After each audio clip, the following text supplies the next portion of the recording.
ჩვენ მოქალაქეები შევაჩვიეთ ციღარიბესა და უმოქმედობას. Am მართლაც გაუსაწლის მდგომარეობას. Am მიმართვით დაიწყო პრემიერმა მთავრობის გუშინდელის ხდომა და სოციალური პოლიტიკის გადახედვის აუცილებლობაზე ისაუბრა.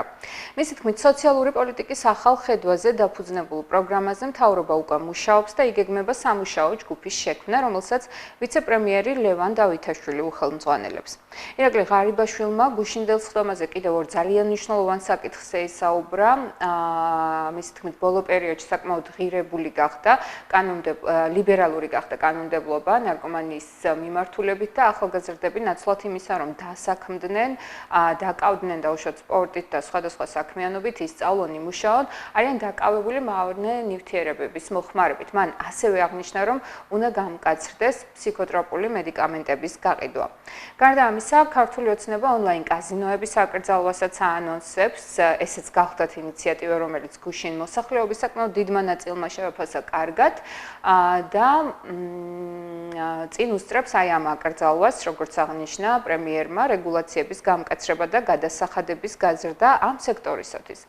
ექსპერტებმა და პოლიტიკოსებმა არაერთგვაროვნად შეაფასეს ჩემს მიერ ზემოთ ჩამოთვლილი საკითხები, მათ შორის როგორც უკვე ვთქვი, საზოგადოება მათ შეაფასა, მოსახლეობა მათ შეაფასა. დამოკიდებულებები არის არაერთგვაროვანი, სწორედ აი ამ დამოკიდებულებებით ვიხელმძღვანელებ დღეს გვიერთდება ღია ეთერში ექსპერტი ეკონომიკის საკითხებში თამარ შერაშვილი. მოგესალმებით ქალბატონო თამარ, მადლობა მინდა გითხრათ იმისათვის, რომ იღებთ გადაცემაში მონაწილეობას. აი ცოტა ხნის წინ ზემოთ ჩამოვთვალე მე მთელი რიგი საკითხები, რომელიც გუშინდელ მთავრობის ხდომაზე გააჟღერა პრემიერ-მინისტრმა ირაკლი ღარიბაშვილმა. საბოლოო ჯამში ცალ-ცალკე რომ ავიღოთ აი თითოეული ეს საკითხი არის მნიშვნელოვანი ქვეყნისთვის, თუმცა ექსპერტებმა გუშინვე დაიწყეს საუბარი იმაზე, რომ რეალურად აი ამ გაჟღერებული წინადადებების და გაკეთებული განცხადებების უკან არის იმალება სხვა რამ. აი ამაზე უნდა ვისაუბროთ დღეს, რას ხედავთ არის თუ არა საჭირო თუნდაც სოციალური პოლიტიკით დავიწყოთ, სოციალური პოლიტიკის ცვლილებები და როგორ შეიძლება რომ ეს მოხდეს. მოგესალმებით საქართველოს თქვენს მაყურებელს, თქვენ გილოცავს გიორგობის ბრწყინვალე დღესასწაულს. მადლობა. და დღეს სოციალურ ქსელში გავაზიარე ერთი ხატი, საერთოდ ხატებს არ ვაზიარებ ხოლმე, მაგრამ არ ვიცოდი ამ ფრესკის არსებობა. ერთადერთი ფრესკა არის, სადაც გველეშაპი განგმირული კი არ არის, მოთვინიერებულია და საბელით მიყავთ. ანუ განსაგმირავათაც კი ვერ გაიმეტეს და ჩვენ ამ დროს ერთმანეთს დაუნდობლად წირავთ და ისე მომეწონა ეს დამოკიდებულება და ძალიან ქართული მიდგომა, ქართველები ტოლერანტები ვიყავით, რომ აი ამ დიდი სულგრძელობით დაწყებული იყოს ხვალინდელი დღე საქართველოში. რაც შეეხება ჩემს ექსპერტობას, ეს თქვენი მონიჭებული წოდებაა და ვერ დავიბრალებ, იმიტომ რომ მიუხედავად იმისა, რომ ეკონომიკასთან ძალიან ახლომდგომი ადამიანი ვარ, საქართველოში ექსპერტობა ძალიან აბსტრაქტულ ცნებას იქცა და მადლობა თუ ასეთი გონი ვართ, მაგრამ მე ჩემ თავს ექსპერტს არ უწოდებ. ახლა რაც შეეხება გუშინდელ მთავრობის ხდომას, დასაკვირველია ალბათ არაერთგვაროვანი შეფასებები გამოიწვია, მაგრამ მე ასე დავყოფდი გუშინდელ დღეს. პირველ რიგში უნდა მივაქციოთ ყურადღება, ვინ გველაპარაკება. აი ამ პროგრამით, ამ პრობლემებზე, სამომავლო ხედებზე ვინ გველაპარაკება. ჩემი გადმოსახედიდან ვამბობ და არავის თავს არ ვახო ჩემას, გველაპარაკება ადამიანი, რომელსაც არანაირი ხედვა არ გააჩნია და არანაირი ძალაუფლება არ გააჩნია, იმიტომ რომ ჩვენ 9 წელია ვცხოვრობთ ბასტიბუბუში, ვითომ ქვეყანა გვაქვს, ვითომ მთავრობა გვაქვს, ვითომ პრემიერ-მინისტრი გვაქვს და სინამდვილეში ყველაფერი და ყველა იმართება ერთი ოთახიდან, ხო? ამიტომ ამ ადამიანმა რა გეგმებიც არ უნდა დასახოს, როგორც წინა პრემიერობის დროს დასახა, მას არავინ არაფერს ეკითხება და რასაკვირველია ეს ჩემთვის როგორი კარგი იდეებიც არ უნდა გადმოელაგებინა, არ იყო მაგალითად რაღაცა იმედის მომცემა. ეხლა რომელ ქვეყანაში გველაპარაკება, ხო? წარმოიდგინეთ, რომ ხომალდია საქართველო არის მღელვარე ოკეანეში და ეკიპაჟმა არ იცის არაფერი და ვიღაც აი რადიოსადგურით კარნახობს, აი დიდი ტალღა რომ მოდის, ეს გააკეთეთ, ან ის გააკეთეთ. ხო, დაიღუპებ, იმიტომ რომ ცოდნის გარეშე, პროფესიონალიზმის გარეშე ოკეანეს ვერ გადალახავ და რაც მთავარია, ოკეანეში უნდა კონდეს გადაწყვეტილების მიღებისა და პასუხისმგებლობის უფლება მოსილება. შენ უნდა იღებდე გადაწყვეტილებას და სადღაც არ უნდა იყურებოდე ნეტარას მიკარნახავი. სწორედ ამიტომ ჩვენი ქვეყანა მუშაობს SOS სიგნალის რეჟიმში. სულ განგაში გვაქვს, სულ სიგნალს უშვებთ, რომ გვიშველეთ, თვაგარეთ ხარ თუ უცხოელი მეგობრები ხარ თუ შინაური გვიშველეთ. აი 9 წელია ვცხოვრობთ, უბრალოდ ბოლო 5 წელი უკვე გამოიკვეთა ყველა დღე ახალი სიგნალი SOS. ხო? ეხლა რაც შეეხება რომელ დროს გვპირდებიან ამას, არა? ეს არის 9 წლის თავზე და მე არაერთხელ მითქვას, უბრალოდ მცხენია ხოლმე რომ ვიმეორებ, რომ ეკონომიკის პირველივე სახელმძღვანელოში წერია რა, რეფორმა იწყება ხელისუფლებაში მოსვლის პირველ 2 წელიწადს, როცა ნდობის მანდატი არის მაღალი.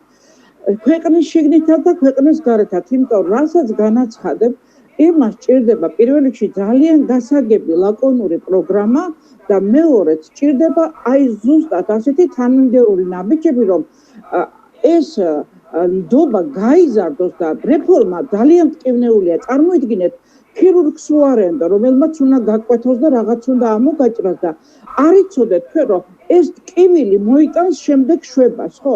რეფორმა ყოველთვის მტკივნეულია, არ შეიძლება პოპულისტობა რეფორმაში და ამიტომ ნდობა როცა არ გაქვს, ბუნებრივია შეიძლება ოპერაციის გაუკეთებლად მოკვდე, რაც გვემართება ჩვენ. ეხლა რაც შეეხება თვითონ ამ რეფორმებს, აი თითიც რო ტკივა მთელს სხეულს გადასცემს სიგნალი და ტკივილი, ხო? ამიტომ ამ რეფორმებმა, აი ამ საკითხების პრობლემების ცალ-ცალკე დალაგება არ შეიძლება, ყველაფერი არის ერთმანეთთან კავშირში, ხო? დავიწყოთ როგორც თქვენ მითხარით სოციალური პოლიტიკით. პირველ რიგში ახლა 9 თვის თავზე აღმოაჩინა 9 წლის თავზე რომ თურმე ქვეყანა მიეჩვია სიღატაკეს, სწორედ სიღარიბით ივაჭრებოდა არჩევნებზე ყველაზე სარფიანად, ხო? და ამიტომ სოციალური პოლიტიკა გახდა პოლიტიკურად ანგარიჟებული რაღაცა მიმართულება საარჩევნო. რაც შეეხება ახლა აი ამ სოციალურ ქულებს, სოციალური სტატუსის მინიჭებას, ვინ წერდა 9 წლის მანძილზე როგორ უნდა მოხდარიყო, ამასაც სასაკვირველი აკეთებდა სახელმწიფო. ანუ ამოსავალი წერტილი აქამდე რა იყო? პირველ რიგში სოციალური პოლიტიკა რას ნიშნავს და აი ახლა 10,000-ობით ყუში რაც ყველაზე დიდ ასე ვთქვათ ცინიზმად მოხდა 10,000-ობით სამუშაო ადგილიო შეიძლება შეგვიძლია შევქმნა და შევთავაზოთ, ხო?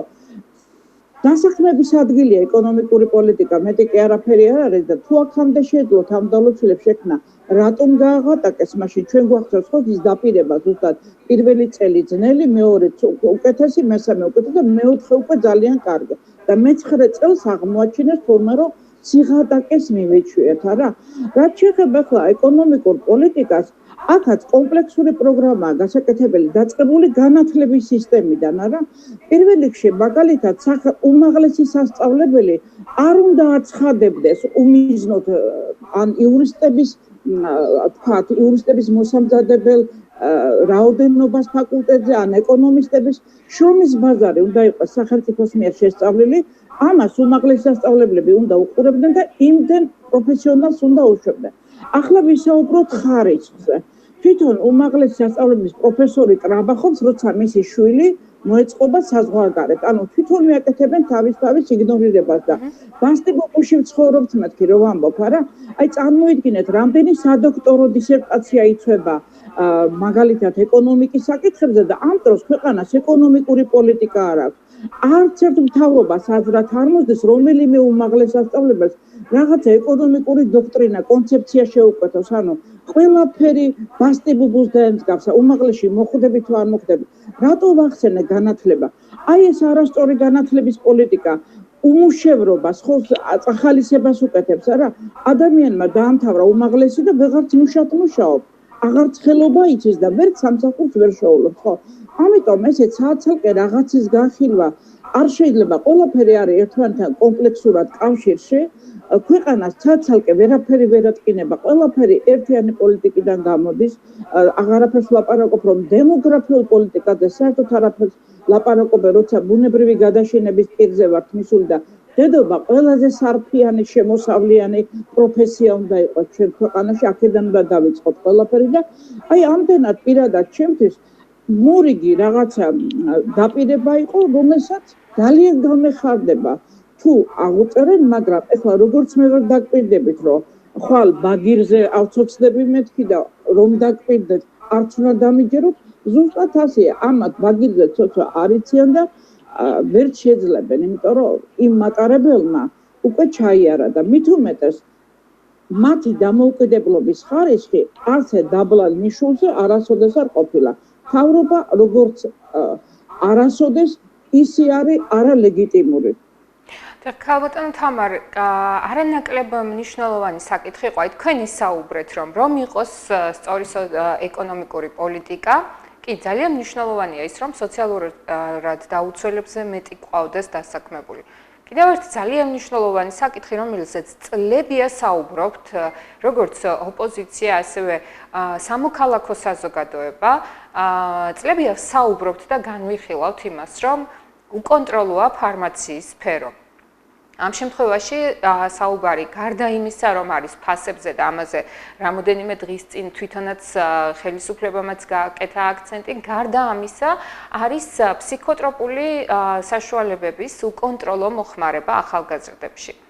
აი ამასთან დაკავშირებით გუშინდელი პრემიერის მიერ გააკეთებული განცხადება, რომ კონკრეტულად ამ კონტექსტში შევაფასოთ, რას უკავშირდება, რატომ ახლა გახდა ასე შესამჩნევი ეს პრობლემა და თქვენ არაერთხელ აღნიშნეთ 9 წელი რატომ დასჭირდა აი ამ პრობლემის იდენტიფიცირებას.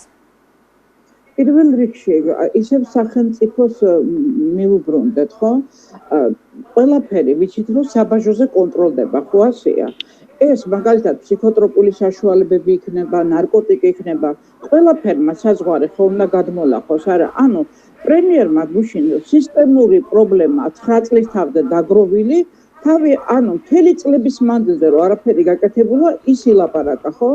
ეხლა რაც შეეხება ფსიქოტროპული საშუალების აფთიაქიდან გაყიდვა არის წარმოუდგენელი რამ ექიმის დანიშნულების გარეშე, არა? ამიტომ ეს უბრალოდ პოლიტიკური ნება არის, ძალიან მარტივია გასაკონტროლებლად და საერთოდ არ მოითხოვს რაღაცა დიდ აღმოჩენებსა და დიდ ძალისხმევას. საზღვარი კარგად უნდა გაკონტროლდეს, კორუფცია არ უნდა იყოს იქ. ახლა თვითონ ვერ ვთქვეს მაგალითად, რომ თურმე თბილისის ერთ-ერთობაში ნარკოტიკები იყიდება, ხო თქვეს ამით განაცხადეს, რომ ვიცით ყველაფერი და თუ კორუფცია არ არის, რატო არ იჭერდნენ აქამდე, ხო? ანალოგიურია საზღვარზე. ვერაფერს ვერ გადმოაპარებ მესაზღვრეების კონტროლის გარეშე, თუ არ არის რაღაცა კორუფციული გარიგება, არა? და შესაბამისად ეს არის პოლიტიკური ნება, იმიტომ რომ საქართველოში აი ფსიქოტროპულ საშუალებებზე დამოკიდებულებამ და ონლაინ კაზინოებზე დამოკიდებულებამ მიაღწია საგანგაშო ზღვას. ჯერ კიდევ თქვენ გემახსოვრებათ გიორგი კვირიკაშვილის ნათქვამი 2016 წლიდან ონლაინ კაზინოები მით უმეტეს რომ ბავშვები პირადობის მოწყობით თამაშობენ უკვე ვიღაცის პირადობის მოწყობით თამაშობენ და ძალიან ბევრი ახალგაზრდა დაიღუპა პირდაპირ მნიშვნელობით, ხო? ამის გაკეთება 2016 წელს დაანონსეს და დღეს არის 2021 წლის ბოლო, ხო? აი ვინ შეუშალათ ხელი, ხო? წარმოუდგენელია თუ იქნებოდა პოლიტიკური ნება, ვინ შეუშალათ ხელი ამაში, არა? მაგრამ კიდევ ერთხელ ვიმეორებ, ყოველ წელს იყო არჩევნები, იგივე ამ სოციალურ დახმარებას დაუნიშნავენ მოუხსნიან ჩვენ ყველა ვიცით სოფლის დასახლებებში მიდიან გამგებლები და აშინებენ აი მოგიხსნე ხა მე ვეთქვი რომ შენ ხმას თუ არ მისცემ მოგიხსნო სოციალურ დახმარება და აი ამ გასაცოდავებული ხალხით ვაჭრობენ არა და ეს რომ სიღატაკე რომ მათთვის შემაწუხებელი ყოფილიყო რომელიც უამრავი მიმართულებიდან დაგვაწყდა თავს და პრაქტიკულად შუაფენა გამოიკრიფა ქვეყანაში პოლიტიკოსები უნდა გამოიკრიფათ, მაგრამ საზოგადოება გამოკრიფეს, იმიტომ რომ ინტელიგენცია არის სიღატაკის ზღვას მიღმა, უბრალოდ ქულები აქვს ცოტა მეტი რომ არ მოხდეს დასახმარებელთა სიაში, არა? ჩვენმა ხელფასებმა დაგროვების ფუნქცია დიდი ხანია დაკარგა, ხო? ამიტომ ეხლა რაღაცა აღმოჩენის სახით გუშინდელი მთავრობის ხმა უფრო ჩემთვის ირონიული იყო, ვიდრე რეალურად გადაწყვეტის გზა ამ სიღატაკეს. იმიტომ რომ კიდევ ერთხელ ვიძახ, ქვეყნის გარეთ თუ ქვეყნის შიგნით ეს მთავრობა არის ყველაზე ნაკლებად ლეგიტიმური მთავრობა, იმიტომ რომ უამრავი კრიტიკა მიიღეს უკვე და რატო ვახსენებ ქვეყნის გარეთენდობას და ლეგიტიმაციას, იმიტომ რომ ბიზნესმენები, ჩვენი ბიზნესმენებისგან განსხვავებით, იქ საერთაშორისო რეიტინგებს შეფასებებს ყველაფერს კითხულობენ, რომ მაღალი პოლიტიკური რისკის მქონე ქვეყანაში არ ჩადონ თანხა და ინვესტიციების მოზიდვის გარეშე, დასაქმების ადგილი, ეკონომიკის მშენებლობა და ასე შემდეგ ჯერ არავის არ გაუკეთებია და ამიტომ ღმერთმა ქანასროლ ცდებოდეთ. თუმცა კიდევ ერთხელ ვიმეორებ, ბოლო წლებია რაც პროგნოზებს ვაკეთებდი ყველაფერი აგვიხდა, იმიტომ კი არა რომ მე ვარ განსაკუთრებული და მართლა ექსპერტი თქვენი შეფასებით. არა, ვისაც ეკონომიკსი წაუკითხავს, თუნდაც პირველი მეორე ტომი, რაც პირველი კურსის ეკონომიკის სტუდენტისთვის ისწავლება, აი ეს ყველაფერი ძალიან მარტივად შეიძლება პროგნოზირებადი გახდეს მისთვის. დიახ, ქალბატონო თამარ და ბოლოს ნამდვილად ჩვენ არაერთხელ მოგვიწევი ხართ სტუმრად სწორედ იმიტომ რომ არაერთხელ გამართლდა ის პროგნოზები, რომელსაც თქვენ აკეთებდით, შეიძლება 1 წლის წინაც გაკეთებული პროგნოზიც კი ჩვენს ეთერში. მე გამხსენებია, როდესაც ის უშუალოდ იმ მოვლენას შევსწრები ვარ მე შემდეგ, რისკები მაინტერესებს, აი რისკების ნაწილი რომ შევაფასოთ სანამ დავასრულებთ, გუშინ გაკეთდა ამასთან დაკავშირებით გუშინ დღეს 2 დღის განმავლობაში კეთდება ზოგადად აი ამ საკითხთან დაკავშირებით რისკები, ჯერ დავიწყოთ იქიდან რომ ონლაინ თამაშებზე საუბრობდით სულ ბოლოს და ონლაინ თამაშებთან დაკავშირებით არის სწორედ იმ თანხის დაკარგვის რისკი, რომელიც აქამდე შედიოდა ონლაინ თამაშებიდან ბიუჯეტში, თუმცა მეორეს მხრივ მე მაგალითად ეს პირადად ჩემი განწყობაა, რომ კი ონლაინ თამაშები თუ არ იქნება, ეს ახალგაზრდობისათვის იქნება კარგი, თუმცა აქ არის უკვე სხვა რისკებზე საუბარი, მაგალითად, მათ შორის ბიზნესში ჩარევის საკითხი, ასევე ფარმაციის სფეროში ჩარევის საკითხად შეიძლება შეაფასონ ექსპერტების ნაწილმა დაუშვათ ის, რომ ფსიქოტროპულ საშუალებებზე გამკაცრდება კონტროლი, იმიტომ რომ ყოველთვის რაღაცა ბოლო წლების გათვალისწინებით ჩვენ შეიძლება გვაქვს გარკვეული მოლოდინები, რომ ვიღაცა მაინც ასე ვთქვათ სარდაფულ საქმიანობას გააგრძელებს და ვიღაცა დარჩება პრივილეგირებული აი ამ კუთხით და აი ის ყველაფერი, რაზეც საუბრობდით, ის სამი ძირითადი საკითხი, რომელიც გუშინდელის ხდომიდან გამოიკვეთა, თავისი რისკებით რომ შევაფასოთ. რა რისკები შეიძლება იყოს მოსალოდნელი და როგორ არ უნდა იქცეს ხელისუფლება იმისათვის, რომ ეს რისკები წინ არ დაგვხდეს. დიახ, ძალიან სწორი შენიშვნა და ზუსტად მაგას ვამბობდი, რომ ყველანაირი რეფორმა პირველ 2 წელიწადს კეთდება მეთქი, როცა ნდობა აქვს ხელისუფლებას, იმიტომ რომ ჩვენ ახლა კორუფციაში საკმაოდ შემჩნეული მთავრობა ყავს, ხო? არა მარტო ჩვენი შიდა შეხედულებებით, არამედ ზოგიერთმა საერთაშორისო ორგანიზაციამ დასკვნა კი დადო, რომ კლეპტოკრატიული მმართველობაა. ანუ ქურდების მმართველობაა, ხო?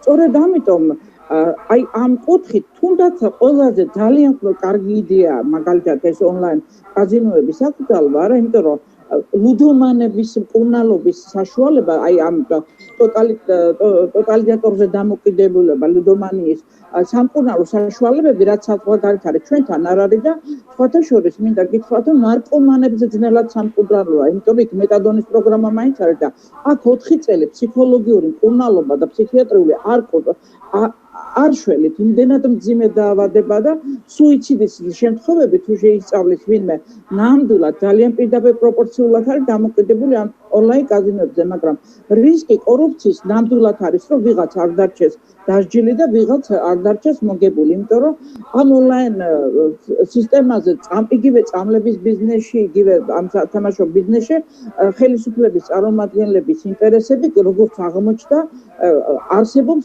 თუნდაც იმიტომ, რომ კიდევ ერთხელ მიუბრუნდები 2016 წელს უნდა მომხდარიყო ეს ყველაფერი, ხო?